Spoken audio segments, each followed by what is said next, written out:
Subhanallah walhamdulillah wala ilaha illallah. நபி ஸல்லல்லாஹு அலைஹி வஸல்லம் சில நரக காட்சிகளை அப்பப்போ பார்ப்பாங்க கனவுல.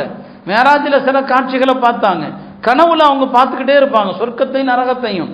ஒரு நாள் சொன்னாங்க, நான் நரகத்தை பார்த்தேன், அந்த நரகத்தில் ஒரு கூட்டத்தை நான் கடந்து போனேன், அவர்கள் தலைகீழாக தொங்க விடப்பட்டிருக்கிறாங்க, அவர்களுடைய வாய்களில் இருந்து ரத்தம் கொப்பளிக்கிறது. நான் கேட்டேன், இவர்கள் யார் என்று கேட்டேன். இவர்கள் எந்த விதமான காரணமும் இல்லாமல் ரமலானில் நோன்பை விட்ட பாவிகள். காரணம் இல்லாம ரமலான்ல நோன்பை விட்ட பாவிகள் தலைகீழா தொங்க விடப்படுவாங்க, அவருடைய வாயிலிருந்து ரத்தம் கொப்பளிக்கும் என்று. அருமையானவர்களே, ரமலான்ல நோன்பை விடுவது எவ்வளவு பெரிய குற்றம், அது எவ்வளவு பெரிய குற்றம். உடல் ஆரோக்கியமா உள்ளவர்கள் எவ்வளவு தைரியமாக ரமலான்ல நோன்பை விடுறாங்க என்று ஆச்சரியமா இருக்குது. நாம் வாழுகிற இந்த காலம் வினோதங்களுடைய காலம். ஒரு பக்கம் நிறைய சிறியவர்கள் நோன்பு வைக்கிறாங்க, சின்ன பிள்ளைங்கள்லாம் நோன்பு வைக்கிறது ஒரு பக்கம், கடமையும் இல்லை அவர்களுக்கு. ஆனால் இன்னொரு பக்கம் கடமையான பலர் எந்த காரணமும் இல்லாம கஷ்டம் இருக்க தான் செய்யும். நோன்பு எந்த வணக்கத்தில் கஷ்டம் இருக்காது? ஹஜ்ஜுனா அதில் ஒரு கஷ்டம் இருக்க தான் இருக்குது, கஷ்டத்தை தாங்கி தான் ஆகணும்.